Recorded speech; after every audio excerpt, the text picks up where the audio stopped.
I'm Carl. I'm the founder and CEO of Bigfoot Arts Education. We've been going for 26 years now, and in that time I've seen children in primary schools that have gone on to become teachers, and they have asked Bigfoot to come back into their school to provide the experiences that we did when they were children, because they remembered it so fondly and it impacted on them so much. Along with my colleague Lizzie, we are responsible for developing, designing and managing all of the content of all of our creative programmes.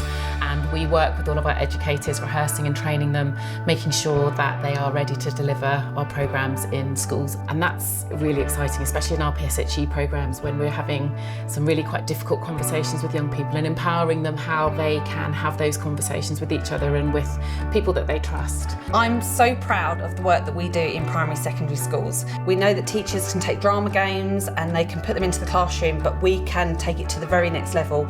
We elevate learning, we make it fun and exciting, and also we've got an incredible WFA programme that we've been working on. So that's the World Friendship Ambassador programme, where we're training up groups of young people to work with other young people, and we do that via video and providing schools and children with lots of resources in order to be able to deliver their own workshops in their schools, and that can be done anywhere all over the country.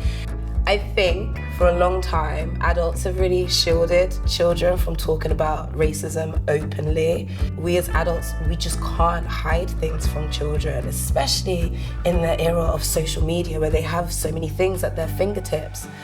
So to see them really think, to see them talk for themselves, to see them listening to each other, I think is really important, so that they feel supported, they feel like they're a team and that they can tackle racism together.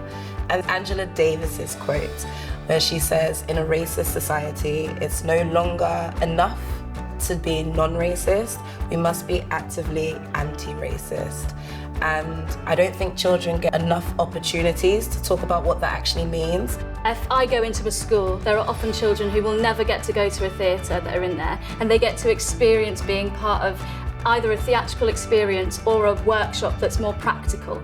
It's just a memorable experience in their school, and it transforms their hall into something entirely different, and I just think that that's pretty magical.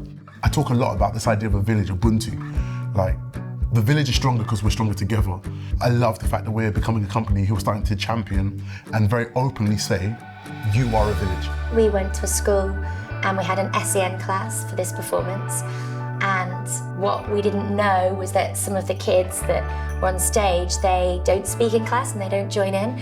And every single child in this performance came up on stage. There was a time where I went into a workshop and a kid was just like, I like Pokemon. I only want to talk about Pokemon. That was so fine. My workshop plan, that wasn't a thing anymore. The whole room became a room full of Pokemon and everyone was so on board. And I was playing Pikachu, and his mum actually got in contact with the school and was like, he's asked to go back over and over again. This young person, when he was asked at the end of the project, what did he really get out of it from working with us? And he said, I now get on better with my mum. And the whole room was just floored, because I think that really shows how important this work can be. It's always so wonderful to see the benefit to the work that we do in young people and with schools. And I think what's been really interesting recently is how schools tell us that it's such an amazing opportunity for them to have conversations with their pupils and to really listen to them and use our work as a lens through which they can hear what their pupils are really thinking, what they're really feeling, what they're worried about.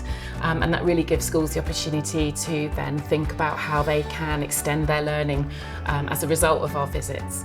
These are the life skills that children need to excel in life. And I'm really proud of the fact that Bigfoot plays a massive part in that, and that schools trust us implicitly to deliver those outcomes. We're really excited about the future, and that there will always be a need for Bigfoot in the education system.